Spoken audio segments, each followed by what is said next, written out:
Hello, my name is Beth MacDonald Stone and I'm an avid knitter and knitwear designer coming to you from Bermuda.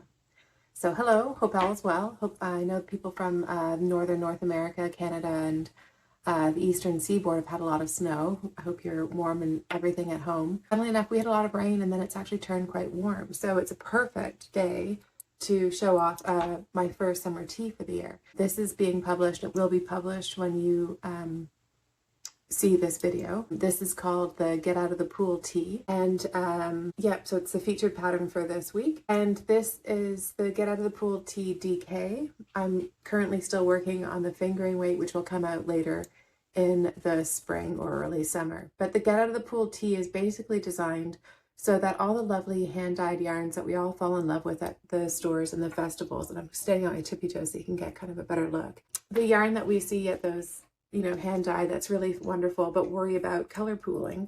The concept of this is that every part of it is worked at approximately the same width. So any pooling will not be dramatic or dominant. It will be consistent throughout. So, the body is knit at a certain width that you're comfortable with. I knit mine with a lot of ease. I get very hot. So this has got probably 10 inches of ease and it's worked flat. So this is, on the fingering weight version, you can see it's just a flat rectangle with ribbing at the top, ribbing at the bottom, garter stitch throughout, which is here. I found that garter stitch, because of course you see the purl bumps, it helps with the marling of the colors in the hand-dyed yarn. And I think that's really fun. So it's garter stitch that's just knit on the front and the back all the way around. This is just reminding me which is the front side here, so that I make sure I line up the ribbing at the top and the bottom. And then you pick up stitches for the sleeve. If I remember correctly, you sew the shoulders first and maybe the sides without weaving in your yarn. And then you knit for the sleeves. Now the width of the sleeve here is the same width approximately as the body. So it's a bit of a deeper sleeve, which again is great in my mind for staying comfortable and cool in the warmer climates or the warmer temperatures of the year, wherever you're living. And so again, the pooling there is fairly consistent to what's going on in the body. You do a little I-cord edge for the neck and seam it up. Garter stitch is really easy. So you can see I've got a sundress on underneath. But yeah, so garter stitch. And then I don't suggest that you finish the seaming until you're very satisfied with the neck opening and the sides and stuff. And then of course weaving it in on the underarms so that you close any gaps between that and the actual sleeve stitches. So yeah, so it's a really simple knit and it's just basic math, and that most of the time when pooling happens in a hand-dyed yarn, it's because of how the yarn is sitting in the pan or however the dyer is doing it. And so it should be sort of fairly consistent throughout the skein. And therefore, if you knit consistently throughout the skein, the pooling will be the same and not dramatically different. When I was buying this yarn here, it was this summer, and I went into a yarn store and I just thought the yarn was really beautiful. And they had a really cute baby sweater on the wall. And of course, with any sweater, baby or adult, the width is wider through the body, narrowing for the yoke, and again, narrowest for the sleeves. And I found the different pooling patterns very visually disruptive, and so I didn't want that for this. I wanted it to be consistent, so that's what I came up with this tee here. And the length is, of course, as long as you want to make it. I'm really short-waisted, and so I wear it over sundresses or skirts, and so I just want it to fall just below my natural waist for a flattering fit. The first one that's coming out, that'll be out now, is the DK weight version. And I used, let me just refer to my notes because I can't remember details like yarn, especially from 6 or 7 months ago. So this is using Great Adirondack Yarn Company, organic cotton DK, color Rosewood. And that information will be down below in the description, as is everything else. The one I'm knitting up right now for the fingering weight, it's similar palette, which is, I should have done something totally different, but I get stuck.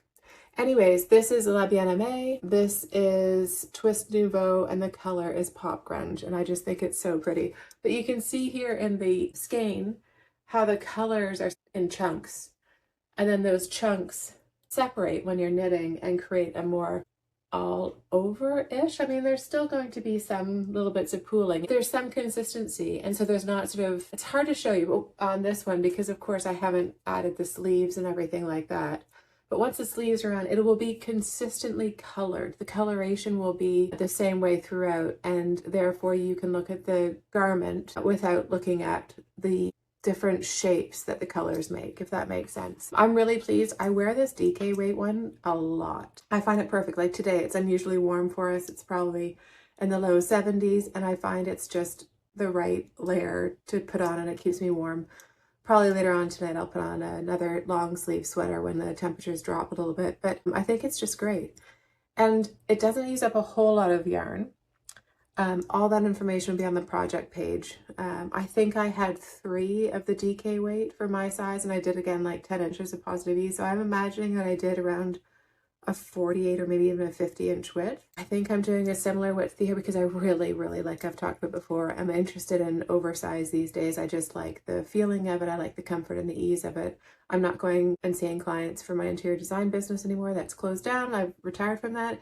So I don't feel the need to dress up and be more smart and form-fitting. This can look great with, like, I've got collared sundresses that I can put underneath it, and I can dress it up a bit too. I think it's lovely. Test knitters, there's been a lot of interest is the word I was looking for, sorry. A lot of interest in test knitting this, and I have delayed the publication of the design just to suit the temperature and the client, like the time of year and everything like that, because this is a perfect thing to get excited about spring and summer if you're in the Northern Hemisphere. So I apologize for delaying, but with that, you'll see a lot of beautiful finishes on Ravelry. So I do hope you check that out. And like always, feature pattern for the week, which this is the get out of the pool DK T, get out of the pool T, DK, sorry. Will be 20% off for the first week. So that'll be 20% off, no coupon required on Ravelry until Friday, February 28th, midnight Atlantic Standard Time. So hope this appeals. It's great for those few skeins of fun yarns that you fell in love with. It's the perfect thing for that. So I hope you love it. I'm not going to spend a lot of time on my other works in progress, and if I have any finished, I think I've got one finished, which actually I'll probably hold up, which is the Tulip Tunic, because I'm finding that the lovely series that I'm working on about how to design a sweater, I'm really enjoying the process of putting this together and really thinking it through and thinking how some of the steps that I might take for granted or do without much thought, really thinking it through and trying to communicate those steps to you. But I'm finding that takes up a lot of time. And the last episode, which is, I think, great, it took a long time for me to edit. And I'm just trying to keep it a little bit more manageable this week because it's a big week for me in my schedule. Nothing major, just a lot of appointments next week. So I'm recording early, and we're going to skip works in progress and skip any finished objects. I'll catch up with you on that in the next video, which will be in 2 weeks. And we're just going to dive right into part 3 of how to design a sweater. So let's get started. So what we've done so far in part 1, we talked about inspiration, really fun. It's the key to creativity is inspiration. And then last week we talked about different stitch techniques or stitch patterns to realize your inspiration in a sort of 3-dimensional piece of fabric. So you've got your inspiration, you've got your stitch concept. So let's talk about what basic garment structure, sweater structure. And again, we're just working about sweaters. We're not going to get into cardigans. Cardigans, you can just modify the sweaters with steeking or knitting flat. Sorry, everyone's home today. So that's my husband sneezing. Oh, not my husband. That's my child sneezing upstairs and walking very heavily. Anyways, so we're not going to talk about cardigans, and we're not talking about socks or shawls or anything like that. But I just think the process works the same way for all things. And so we're just going to talk about sweaters, and then you can use it in different ways. So for sweaters, I'm going to pause. Hold on one sec. Sorry about that. It's midterm break, so my son is home from school. Right, so now we're talking about how to take the stitch pattern and to find the appropriate sweater construction that will work best for that. I'm going to talk about 6 basic sweater constructions. There's more, There's definitely more out there. And the other thing that I think is really important as a designer is mix it up a bit, you know, to maybe take a bit of information from one sweater construction and a bit of another from another. And I can talk about where that's done and you'll be quite familiar with that. But turn it upside down. You know, add your own spin, your own interest, how you want things to look. I mean, that's what fashion is, isn't it? It's sort of you take something that has to function in a certain way and you add some creativity to make it particularly stylish or to show your vision, express your sort of thoughts, etc., etc. So these are just guides. They're not rules that you have to pick one of the 6. It's just sort of a guide to get you towards a finished product.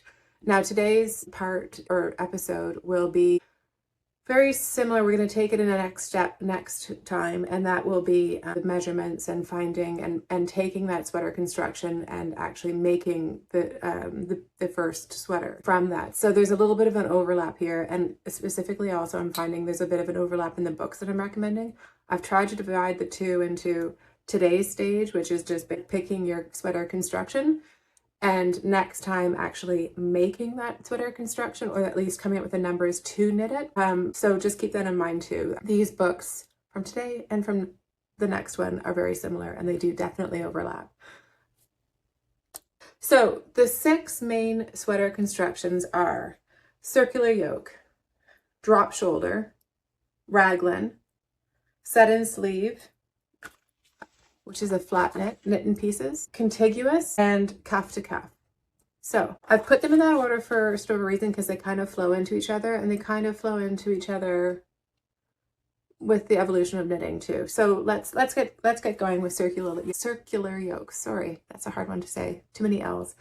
Anyways, so circular yoke, it's probably the most popular construction method right now. It's great. It's usually started at the neck, and you just, with increases and decreases and separating from sleeves, you work in a round and then the sleeves all the way down. So this is really great. It's great for color work because then there's no break in the flow. It just gets bigger. You start smaller and you get bigger. It's also great for lace, especially in patterns in lace when you have a rest row, for sure. It just makes it easier, and it's lovely because we all enjoy a rest row. But it's also good for lace patterns when there isn't a rest row, so that you don't have to try to do what would be knit if it was flat on the purl side in lace. You don't have to try and do it backwards. It's all in one direction and it's all knit. It's the face fabric. So you're not trying to do whatever on the back side to look right on the front side. Does that make sense? So it is a really great, it's a fun knit. It's the knits that I have historically liked to knit best. I'm kind of changing right now. I've kind of got a new love, but we'll get to that. And so yeah, and generally knit top down, which most people prefer because there's a sense that you can try it on a lot better. I do encourage you to learn about what your magic numbers are for you, so that in the future, and I think that's a place where I've become very comfortable with now, I can knit bottom up and be very confident that I'm hitting all the magic numbers for me. So when you're knitting sweaters, whether on your own or for other people, refine your magic numbers, and then you're really flexible. But the great thing is with the circular yoke, working top down is really easy to try on. They're good also. The fit for a circular yoke is best when it's closer to fitted. They do work when they're quite oversized, but what happens then quite often is you get puckering in the yoke area because you're increasing too fast from a neck size to oversize, and you're physically not filling that area out, which would then create, like your shoulder creates structure. And so that if you were fitting a circular yoke more to your body size, that fabric would be filled out. If you're knitting it way oversized, that fabric wouldn't be filled out, and because all the increases are done in a round, you can imagine that it would create a bit of puckering even around the whole body, which some people don't like that, some people do. But generally I say a circular yoke works best when it's positive ease. You could go from 0 and you could go up to maybe 6 inches, but in my love right now of super positive ease, which is like 8 to 12 for me, that gets a bit dicey. There's ways around that, of course, but that gets a bit dicey. So, and I'll just say the way around that really is to make a circular yoke have more ease by starting with a larger neckline, or by starting with the same neckline but have a more rapid increase. Because of course, when you look at our bodies, the neckline is relatively small, and then the body goes out pretty much, depending on your shape, but pretty much close to a 90-degree angle. So the first rounds, especially in a circular yoke, and all sweaters, have to be the most dramatic increases. Basically, if you do 1-to-1, so 1 knit to 1 increase, that's as much really as you can do. And again, if you're doing that, you might get puckering in here because of course you're going oversized. I don't know why I'm harping on that. I think it's because I really love oversized sweaters right now, but that is, in my mind, a bit of a limitation. So circular yokes, just to show you a few of mine. Let's see, what have I, Tamarind, which is a sweater that was last week's featured pattern. And I can see the pink and red one right here. So this is a circular yoke. This one I did oversized, but I did a lot of the elasticity of the neckline compensated a lot for the oversized. But this is pretty much as oversized as you can get in my mind. I think this has 8 inches for me. I could be wrong, but around that. This is the circular yoke. As you can see, it's really great for color work. There's no break in the color work pattern, and it just flows perfectly. So you don't have to do any steeking or anything like that. So that's a great circular yoke. This is another circular yoke when I was trying to play with, no, that's a raglan, sorry, I lied. Let me look at my list. I shouldn't try to deviate. Simply the Best Entredeux. This is another pattern that I put out this fall. I love this pattern. This as well is a circular yoke. And as you can see, the color work doesn't ever break. So it's really perfect for this construction. And then I'll show you one other, I'm just gonna put those there so I can make sure that I'm listing them properly. The other, this is a lace construction circular yoke, and this is my hanging leaves, and I know I show this one all the time. I love it. It is really oversized, but again, I think the success in it is the lightness of the yarn and the drape of the yarn, so that even if it were to pucker, it has no volume in the fabric to hold that shape. So this is a lovely one, circular yoke with lace. And again, the lace is all worked on the front side, the right side of the fabric, and it too doesn't break at all. There's a big wrinkle, but it doesn't actually break at all or change. That's really easy and really fun to knit. Really enjoyable knit, I find. And I think that's fairly universally felt. The second construction is a drop shoulder, and this is my new love. I think in the history, from what I understand, the history of knitting, the drop shoulder came before the circular yoke. The drop shoulder was originally how Scandinavian colorwork sweaters were done, with a steek area here. I have done that in this one that'll be coming out this spring, and this is the Bermudiana. And so I worked it bottom up in the round, so you can see perfect for color work, no break in the color work there. But then around the sleeve opening, there's a break in the color work, so this was steeked. With this design, I don't mind steeking. I've also knit it, and I think you saw a preview of this in another one that's coming out this spring. Another way around that is by putting your color work on the bottom half. Then you just don't worry about it around the sleeves. And this is the tulip tunic that'll come out in a couple months, just hopefully around Easter. And the Bermudiana is around the same time. So there's sort of an influx around Easter time of a similar construction. But I'm loving this construction because it is drop shoulder. So the idea there is it has to fall off your shoulder in order to get the width. And therefore it's an amazing construction for oversized knits. They just hang and fit beautifully. In both of them, there's a slope in the shoulder, so then it just naturally hangs, and I've done turtlenecks for both because right now that's where I'm at.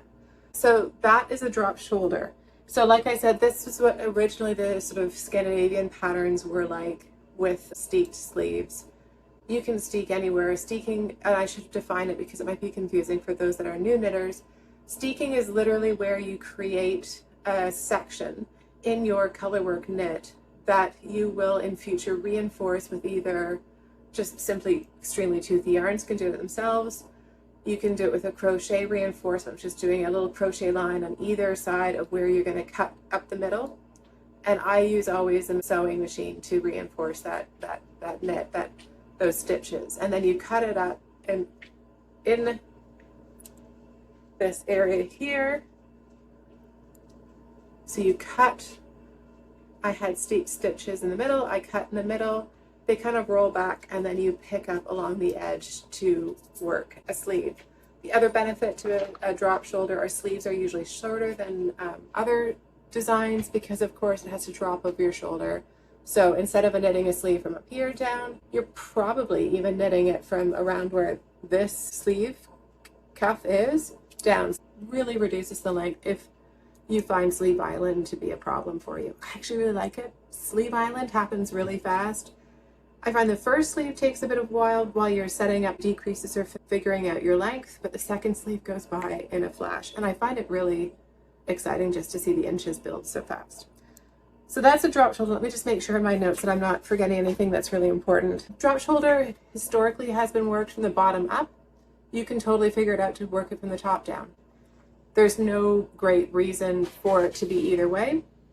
The only reason that it might be better to do it, some people believe it to be better to do it from the bottom up, is that you end up strengthening your shoulder by having this seam right here, so that creates some structure. The other thought, so just supports, especially if you're using really heavy wool, that gives a little bit of structure and support. I think it's a concern a little bit for circular yokes not having that seam there. It's never really bothered me. I've never really noticed it in anything pulling or wearing around the shoulders. Let's see if there's anything else. So great for texture, drop shoulder. It's great for color work like I talked about, but you do have to be careful in placement or how you're going to deal with the color work here on the sleeves. It's also great for texture, knit purl patterns, traditional Guernseys, Scansies, whatever area you're coming from. They're kind of interchangeable. They're two different. It's great for lace. It's great for, it's a really all-around a good way of knitting, especially for oversized. It's not good if you want something fitted because then you're going to have a problem. Your sleeves are going to just basically stick straight out. With a dropped sleeve, it's giving the allowance for your sleeve to fall over your shoulder to fit your body. But if you're doing it very fitted, without any armhole shaping, and a drop shoulder won't be a drop shoulder, and it won't hang very nicely if it's 0 or negative ease. You really, really want to get 4 or 5 inches. And I'm sorry I'm talking all in inches. That's how my mind works. I hope that works for you too, and you can translate it back and forth. But anyways, centimeters don't really mean anything to me. It's just comfort level. And I did so much with interior design in inches. So, okay, so that's the second. So we had the circular yoke, the drop shoulder, and now let's talk about the raglan. The raglan is another very traditional construction. Let me hold one up. Well, this is a raglan. This is an exaggerated raglan, but a raglan basically has a shaping right there. So it's a diagonal shaping. It's a fit that really works for me. Some people prefer circular yokes for their body. Some people prefer raglans. I actually like them both. They both work for me. Because I like things oversized, this is an exaggerated raglan where I did increases on the body and the back. Every row, traditionally, you do increases every other row. So every other row for both the sleeves and the front and the back would give you, could easily give you a 0 ease to more ease. If you want more like 2 to 4 inches, depending on how your body proportions work. If you want more ease, I do the exaggerated raglan, which is, like I said, an increase on every row for the front and back and every other row for the sleeves so that the sleeves don't get too massive. I like raglans a lot. I think they're really fun to work with. Again, they're great for lace. You can also, because there's 4 distinct parts, you've got the front, you've got the back, and you've got 2 sleeves. If you're working with lace or texture, you can use these diagonal lines as sort of framework for whatever you want to work with. Some people will put maybe sort of a cable right down the sleeve. Some people use it for all over cable work, and then it's a really interesting join. You can use it for color work, but with color work, and which I'm trying to show you with this is the Sargasso Boxy Raglan. You will see you will get like a squared off shape. I like it sometimes. I don't love it all the time. If I'm doing something that's more of an organic color work pattern, that doesn't really work for me. But this is more of a graphic color work pattern, and so it's totally fine. I'd love to show you one other one. Let me just read my, right, Mid-Ocean Tea. That's a great example. It's a summer top. This is a great example. This is the Mid-Ocean Tea. This is a standard raglan, and I did that because it's a summer top. It's got lace in it, so it's already got its aeration, and it's got a lace pattern. And so I used the raglan stitches to continue the lace of the triangles. Triangles are great because, of course, our upper torso is sort of triangular in shape when you separate from your sleeve. I also personally prefer when that line falls in between the joint. I like that line to go straight here. You can do a compounded raglan, which is when you can change the rate of increasing throughout the diagonal. There's great benefits to that. I do find for me it ends up starting over here on the top of my shoulder, and I don't think that's particularly flattering for me. I prefer this because this kind of creates an elegant shoulder for me with having it as a consistent increase. But again, over time, you'll find out what you prefer to knit with or to design with or to wear. So it's all personal preference, and I design what I want to wear. And I think that's the best method for success, if that makes sense, just because it keeps me incentivized and inspired all the time. So this is a classic raglan with a lace pattern in the front. And this is the Mid-Ocean Tea. And then I've just done, what was the other one I wanted to show you about? There's one that I just designed and now I'm totally blanking on it. Oh yeah, the Check Yourself Raglan. So this is a raglan. So this is interesting. This is when I'm trying to use a classic raglan increase. So again, it's just every other row for both the sleeves and the body. But I wanted it oversized. So here, what I thought was, let's do a wider neck.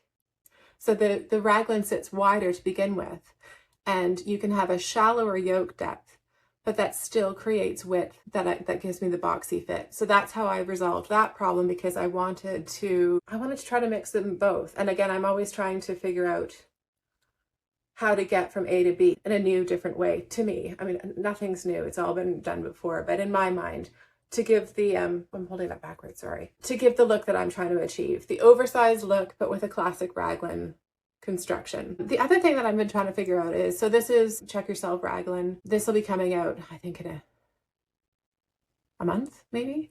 This is really fun. This is slip stitches. But what I'm also kind of curious to figure out is, it'd be really cool to work a raglan where the color work is just at the front and the back, and solid on the sleeves. So it's almost like a baseball shirt raglan, like a baseball design. You're gonna have long floats here. And so I've been sort of imagining how I work with that, whether I continue with the ladder back to card through the sleeves, or if it's a really toothy yarn, I mean, couldn't you just cut it? And then you'd have ends on the inside, but I wouldn't worry about them. They'd felt pretty quickly. You wouldn't have to cut them too long. Yeah, there's other ways of thinking about it. But anyways, that's something that's keeping me up at night, just thinking about and designing and dreaming. So that's what I'm trying to say is, there's these basic constructions, but then as a designer, you can try to, I don't want to say reinvent the wheel, but you know what I'm trying to say? Like, there's restrictions on, there's limitations for every kind of construction. And I think we can think of new ways to do it to get around that. And I think that's really exciting. And that's kind of what floats my boat. And like I said, that kind of keeps me up at night, or when I'm out for a walk, I really like to think, what would I like to do? You know, because I do think that sort of baseball jersey construction is really cool when you've got the magic color work, the whatever here, and then having a rest for the eyes on the sleeves. So stay tuned. That might be coming up, or it might not. I might just think about it, and that's the great thing. So the fourth is a set-in sleeve. Now, I've never designed with it. It's not something I enjoy knitting. I find it really, so it just set-in sleeve or knit flat, or how else would you say? A seamed construction. So when you knit 4 pieces, you knit one front, one back, and each sleeve, and then you sew them together. It's all usually knit flat, so even the sleeves are back and forth. You get into working around sleeve cap. This is a really great construction for a very fitted, a very sort of tailored look. Again, I probably wouldn't do oversized. I don't think there'd be any point, because I think you'd lose the structure here in the shoulder shaping. Never say never. I mean, maybe there's a way to think about that and getting best of both worlds, maybe good for A-line. But with that, I mean, from one perspective, I've heard from other designers that this is a great way to design because it's very easy, quotes. I don't know how, it seems very complicated to me, but they've said it's easier for them to grade because you just grade the separate sections and you add the increases as required rather than trying to make it all work together. I believe it. I've never done it. It doesn't really appeal to me. It would be an easier way to get the sort of decorated front and back and simple sleeves. I mean, yes, I can see that it is a lot more of a tailored look. That's not a look that I'm going for right now. It also adds a lot of structure, not only to the shoulders, but also to the sides. There has been some wool that I note that I've knit up that does create bias. So having it seamed at the sides will make sure that it hangs straight. So that's sort of another structural benefit to the set-in sleeves.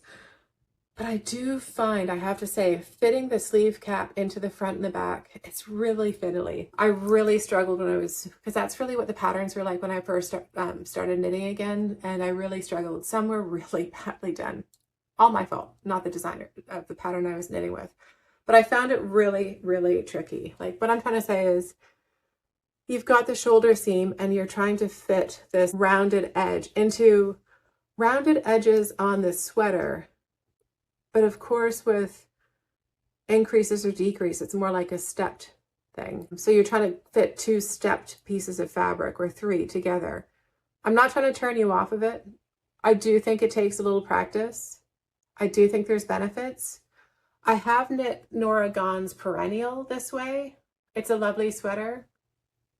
I really enjoyed it. Her cable at work is lovely. So it's a great sweater and it was really good to do, good practice. But I don't turn to it to design with, or really I don't gravitate to it. But so it's a more traditional way of knitting. And it has those benefits, a great tailored look with structure and maybe more flexibility from the designer's perspective of adding stitch patterns and getting more specific gauges or fit. So that's that. But because this construction is considered probably the least desirable right now what's out there, and I'm just talking about general popularity and Ravelry, and I'm not trying to, again, I'm not trying to put on you my thoughts because what I'm looking for might be different from you, so please just grain of salt here. But because of that, there's been a huge recently, and I think the last 15 years or so, to reconstruct that set-in sleeve look in a sweater, and that's called the Contiguous sweater. So that's our 5th out of 6 constructions.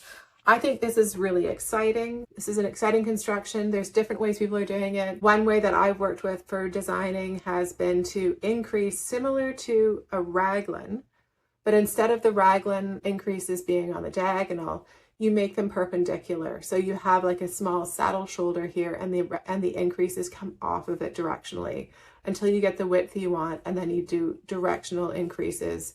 So the ones at the shoulder would be on the inside, and then the ones for the sleeve would be on the outside. So you'd be working with make one lefts and make one rights to directionally do it, to directionally increase.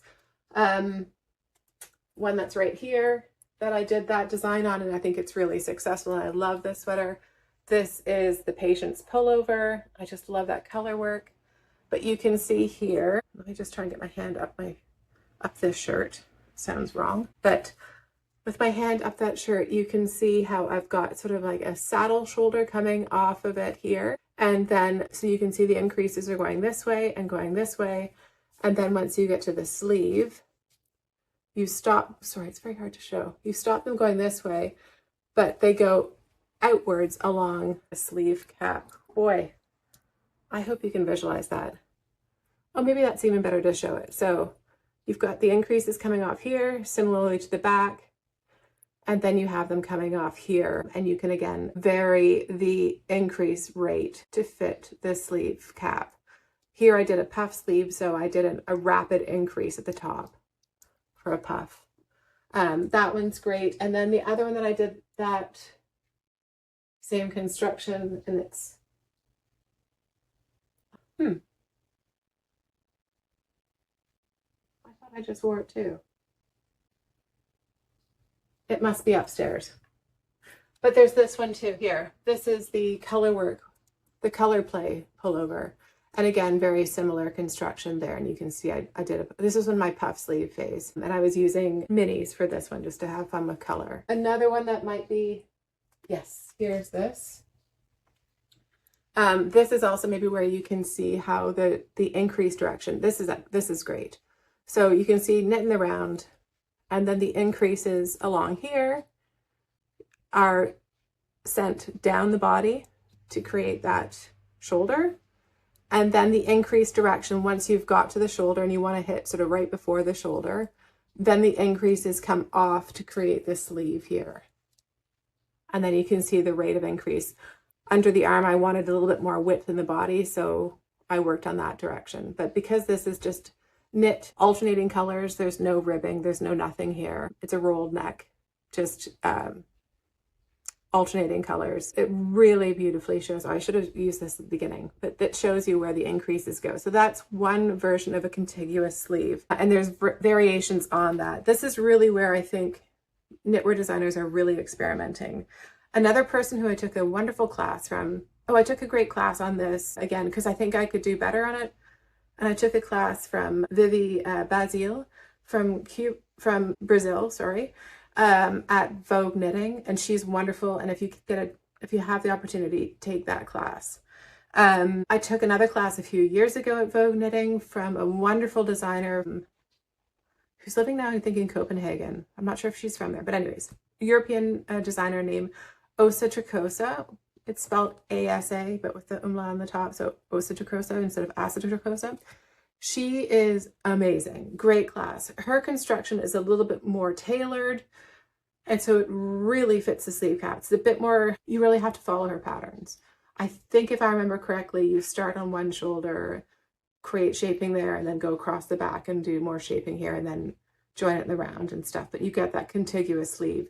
Another very famous designer, and again, great class too. I've taken it at Vogue Knitting, and I've taken in hers in person, but I do know that this lady, Julie Weisenberg from Cocoknits, she does do a lot of, I think there's some recorded, so there's some video classes with her, and that's the Cocoknits method. And that is amazing too. Similar to Asa Tricosa, but again, her method and the fit of the shoulder is great. Really good, especially for those that find, and I know I'm talking about cardigans, or for those who find cardigans fall off your shoulder. These sort of contiguous methods are really great for that good fit around that area and for the cardigan to stay on.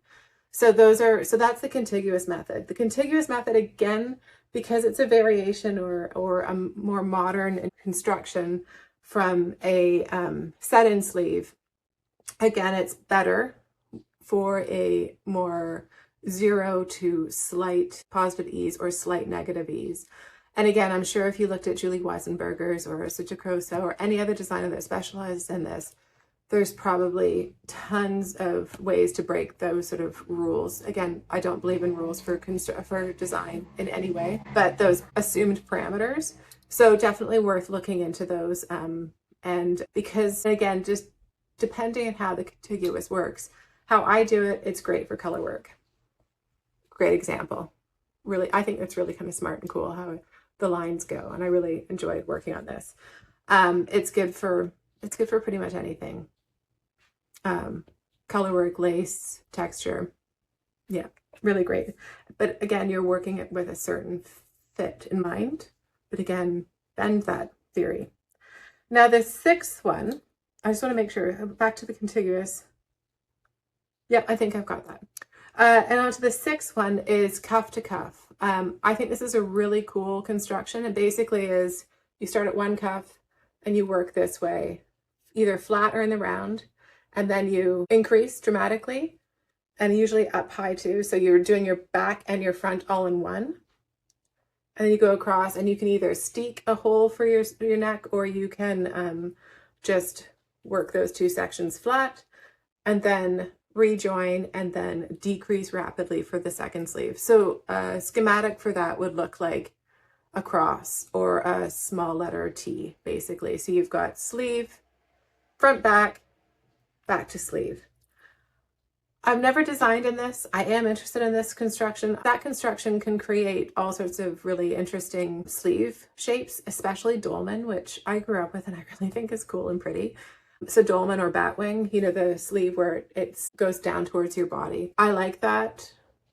I like it when it's long. I like it when it's short too. I think it's really cool because you can do a really wide sleeve. So that really does appeal to me. I haven't spent a lot of time thinking specifically on it, but I do know that there's some things ruminating in my mind about that cuff to cuff construction.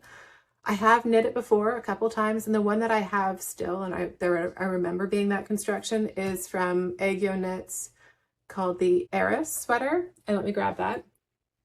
So this one I knit last spring. And as you can see, instead of these cables, if it was a more traditional top down or bottom up construction, the cables would go that way. But with this, they can go horizontally. Is that the right way of saying it? Yeah. They can go horizontally across the body. So with this, you actually cast on one sleeve, can't remember which one, but it doesn't matter. Cast on one sleeve and knit it in the round until you get to the armhole area here. And then you dramatically add stitches and work flat to the beginning of the neck opening, and flat in one piece, so that's about 8 inches there. And then for the neck opening, which I think is around 10 to 12 inches, you then work the front first and then the back a second.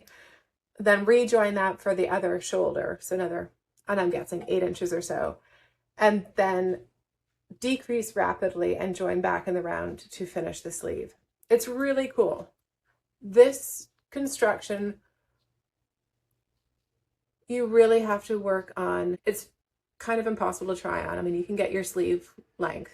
You kind of really need to know your magic numbers. It was a bit of a wild card for me. I had to really trust the pattern, but I like it. I like it a lot. It was really fun to knit. I knit it when I was on vacation with a long flight, so the cables are perfect for a long flight, just enough interest and stuff like that. And I like hotel room knitting. So with cables, it allows you to have the cables going side to side rather than top down or bottom up.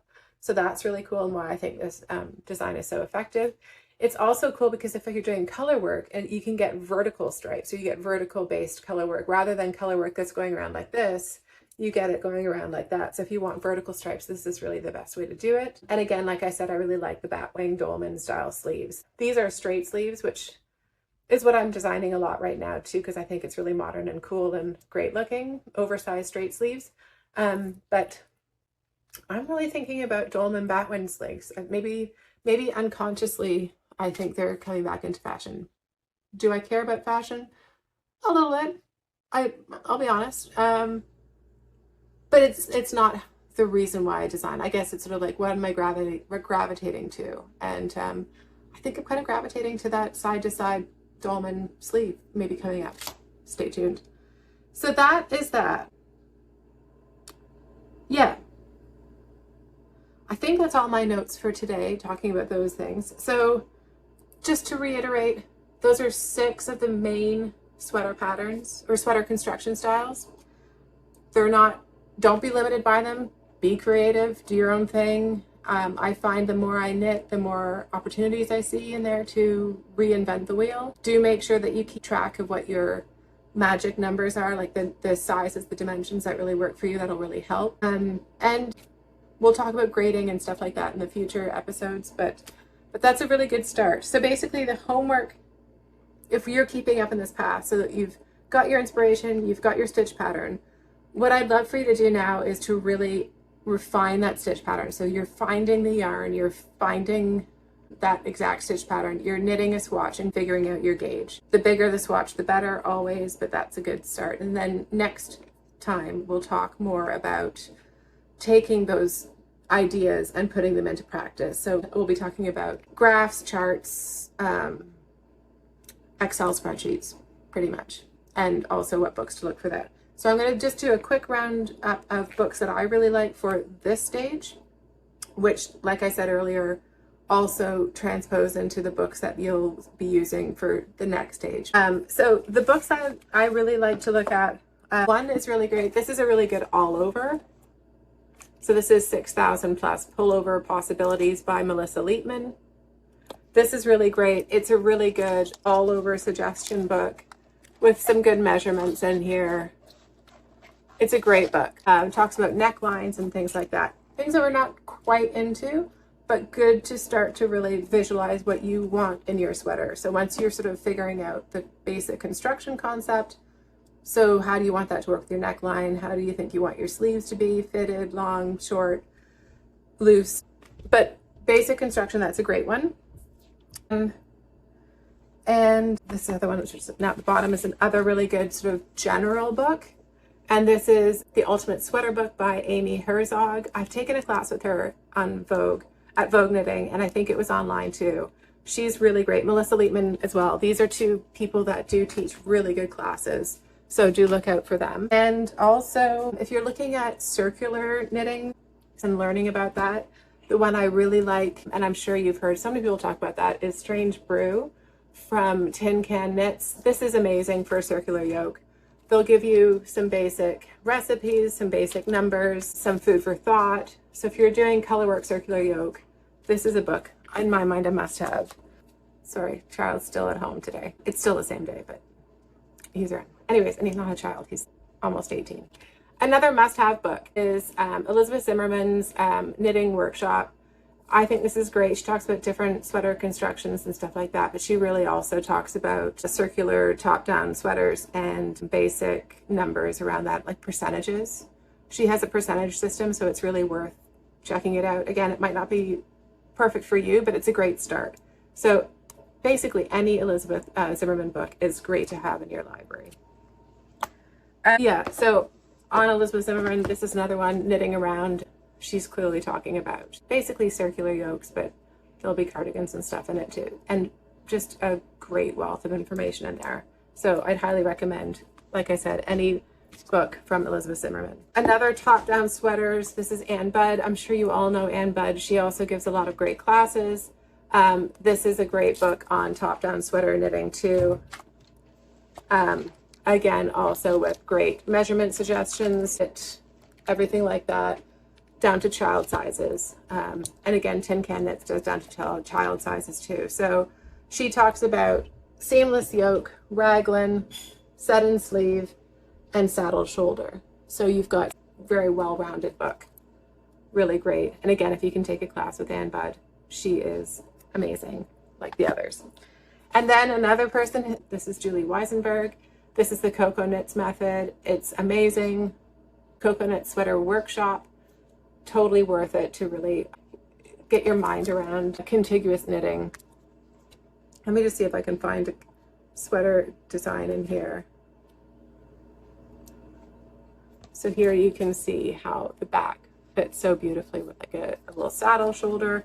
And again, this is, I believe, all knit from the top down in the round.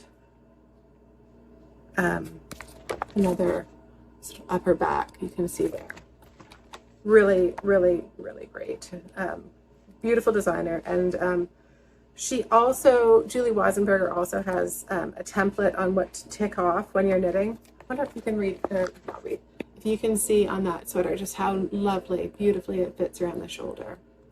That's what she's really known for. Just stunning. But she's got a tick list to go through when you're working on her designs, which is wonderful because I'm a bit of a dreamer and I can wander off mentally, and I love a checklist. So that's great with the Cocoknits Method. So I think that's pretty much it for today. I hope you found that all helpful. There's obviously so much more you can do with getting creative on how to create your garment, directionality, construction, everything like that. Creativity is where it's at. So just enjoy, be creative, and I'll touch base in 2 weeks for the next step. I'm going to leave you now.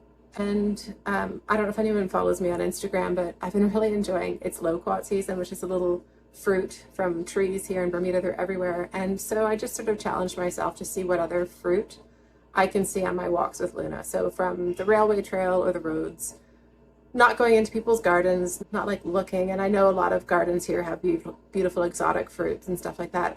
This is just from the road, what pretty much grows naturally, a little roundup of some cool fruits. So bit random, but whatever. It made for really interesting 2 or 3 walks I've done this and photographed and videoed. So hope you enjoy that. I hope this is food for thought, and I hope you're enjoying this process with me, and I can't wait to hear what you might be making with it, or just let me know if just talking about this or hearing about this sort of sweater construction process that I go through, whether you find it helpful or inspiring. And I hope you do. Okay, all for now. Thanks so much. Happy knitting. See you in 2 weeks.